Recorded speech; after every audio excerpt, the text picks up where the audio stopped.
My name is Bob Johnson. This is a story from nearly 30 years ago.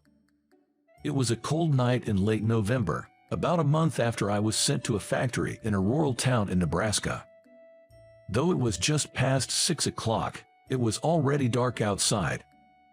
Back then, I lived on the second floor of an apartment that the auto repair company I worked for had rented.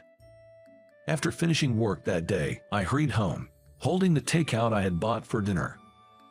When I turned off the main street and into a narrow lane, my apartment was just ahead.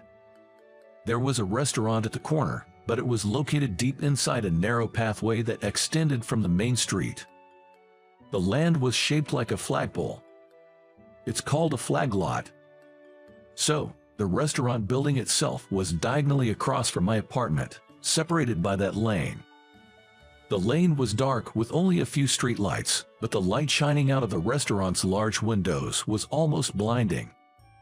Sorry for the long preamble, but in essence, that evening, as I turned the corner from the main street and passed by a restaurant, I happened to glance over and saw a young woman in her 20s inside the restaurant, puckering her lips and sticking them out toward the window, as if she was beckoning for a kiss from me. I felt like I'd seen something I shouldn't have and hurriedly ascended the external staircase to my apartment. Originally, the reason I had been transferred to a factory in Nebraska was due to a light-hearted prank by a colleague with whom I had worked in a repair shop in New York. I was on the brink of turning 30.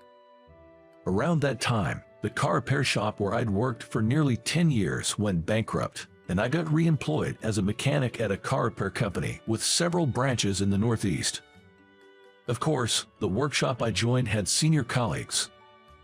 But there were also mischievous junior colleagues. "Hey Bob, can you take care of this? Finish up what you're working on first." The task the junior colleague handed over to me was a simple regular inspection of a passenger car. However, the owner of this car, a customer, was quite a character. He was the heir to a transportation company that was a major client of our shop, and he would bring his car in for a regular checkup every 6 months.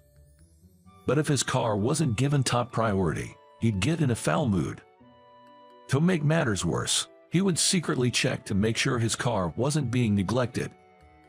Unaware of this, I, following the junior colleague's instruction, first finished repairing another customer's car.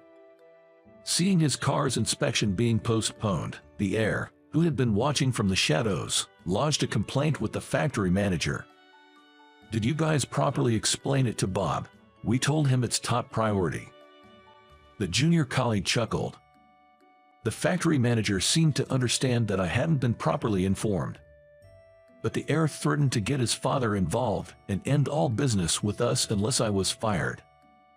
"Bob, given the situation, I hate to ask this, but could you go to our Nebraska branch until things cool down?" Not wanting to lose another job, I agreed to go to Nebraska. The factory manager said I'd be there until things cooled down, which meant for a year. In other words, it was a promise to bring me back to New York after a year. However, once I arrived at the rural Nebraska workshop, I quickly took a liking to the relaxed pace, quite different from New York. Throughout the workday, the local AM radio would play.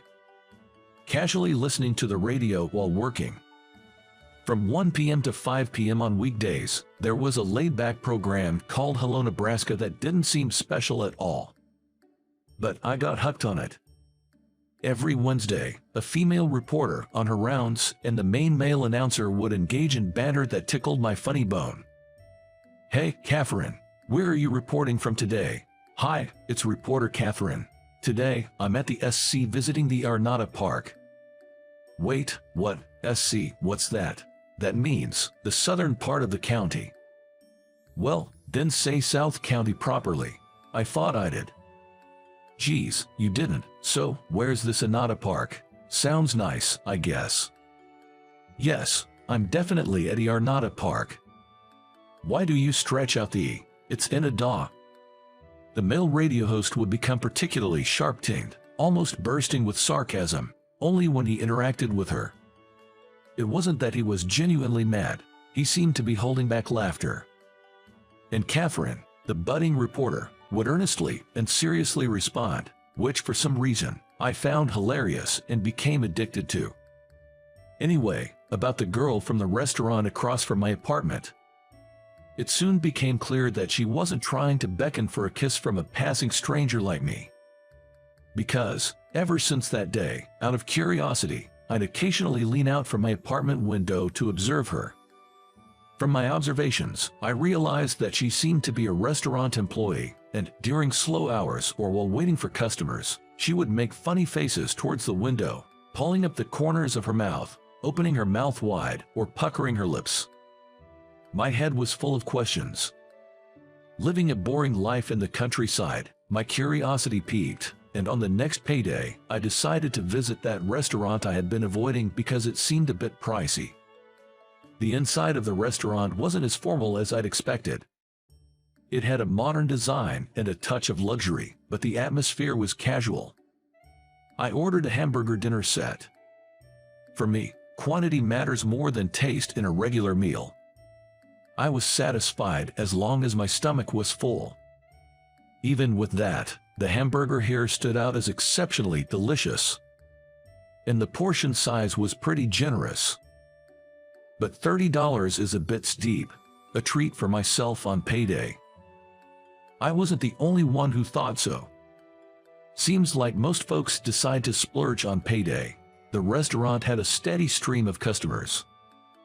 Thankfully, she looked so busy that she probably didn't have time to make any funny faces. Speaking of which, I noticed something as soon as I entered the restaurant. There was a large window that extended from the ceiling to about waist height of a standing person, and the lace curtains hanging there were tied back in the middle, leaving it open.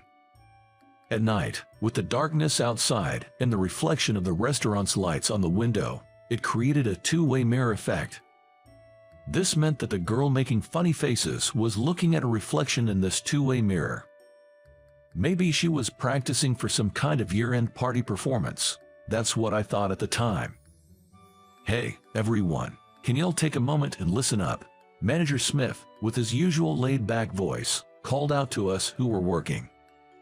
So, this coming Wednesday, Manager Smith pointed to a speaker on the wall that was playing a radio broadcast and mentioned that a radio show would be visiting our factory for a segment. You mean, like Hello Nebraska? Ding, ding, ding. Manager Smith mentioned that he would be interviewed, but some of us might be as well, so we should be prepared. Wednesday, which means the reporter would be Catherine, whom I'm a big fan of. And when I saw Catherine's face during the segment, I almost fainted. She was the same waitress making those funny faces. Suddenly, a piercing feedback noise echoed throughout the factory. Right after the Hello Nebraska crew arrived, someone had left the factory radio on, causing feedback. Manager Smith rushed to turn off the radio and profusely apologized to reporter Catherine and the crew. Next up, sir, over here. She turned the microphone to me. Your name? Bob. Roderick. Huh? Have you been working here long? With a pounding heart, I answered her questions. I couldn't remember what she asked or how I responded at the time. That night, I went back to my apartment and replayed the radio segment I had recorded earlier in the day. Well, thank you all, especially Mr. Smurf. That's all from us here. It was not a big deal for me to be called Roderick instead of Bob. But Mr. Smith ended up being called Mr. Smurf. The recording even included some post-interview studio chatter, where a male host said, calling Mr. Smith a Smurf was a bit rude, don't you think? Since then, I'd occasionally peek into the restaurant from a side street or my apartment window. And I realized something. Oh, she makes those faces at the two-way mirror when there aren't many customers, meaning it's a quiet time at the restaurant. Next time, I thought I'd try to time my visit for one of these quiet moments. Maybe then, I'd get a chance to chat with her for a bit. Before all this, I mostly just frequented the local convenience store. However, on my days off, I started doing bulk shopping at supermarkets and cut down on my impulse spending at convenience stores to save money. There's this restaurant that's a bit pricey, but she works there, and I wanted to visit. And then, The day before my next payday, I had decided to have dinner at that restaurant. Learning from my past experience, I decided to go the day before payday, not on the payday. Just to be sure, I checked the windows of the restaurant from the outside, which had turned into a one-way mirror. And I could see her making a funny face. When I entered the restaurant, just as I thought, I was the first customer of the night. Noticing a customer, she swiftly turned her body from the window to face inside. She guided me to a table for 4. I'm alone, is that okay? Yes, I don't think it will be that crowded tonight. I glanced over the menu, but I had already decided on the hamburger dinner set from the get-go. Returning the menu, I looked up at her, and she stared back at me intently. Excuse me, haven't we met somewhere before? Not at this restaurant. Yes, once at the auto repair shop you visited for a radio interview. Oh, you're that guy, she said, furrowing her brows, trying to recall. Was it Bob? Yes, Bob, right. Yes, it's Bob, not Roderick. She made a playful, gully face and stuck out her tongue. Realizing she had forgotten to take the order, she quickly headed towards the kitchen. New order, burger set, 1. After that, she whispered something to a dignified, older gentleman standing on the floor. The gentleman nodded in agreement, took a quick glance at me, and gave her another nod of approval. After she bowed to him, she returned to my table. I asked for permission to chat with you until your food is ready. Who's he? He's the owner. She then asked apologetically if she had mistakenly called me Roderick during the interview. I replied yes and jokingly mentioned that she called Mr. Smith Mr. Smurf. Hearing that, she laughed and shared how she got scolded in the studio for getting names wrong. Usually, I'm fine. I can say Bob correctly and even Manager Smith properly. But when I hold a microphone, I just mess up. She lamented, it's bad for a radio announcer. But I like listening to you, I said. She looked surprised, and I quickly tried to clarify. I mean, you have a unique style which makes the radio fun to listen to. Just then, a voice from the kitchen announced my hamburger was ready. She excused herself to get my meal. I sneakily glanced at the restaurant window. The one-way mirror was showing a clear reflection of me. When she brought the food, she said, "Sorry for the unnecessary chit-chat," and was about to leave my table when I stopped her. "Just one more thing." She stopped and looked at me. "Catherine, do you often make funny faces at that window?" She looked genuinely shocked and covered her face with her hands. "Could you see me?" "Yes, when it gets dark outside, that window becomes like a one-way mirror. From inside, it's like a regular mirror, but from outside, you can see everything inside the restaurant." She let out a big sigh, looking a little embarrassed. Then, as a demonstration, she made a funny face at me. I chuckled, saying, "Oh yeah, exactly that, exactly." It's like a pronunciation exercise. I wanted to improve my speech clarity.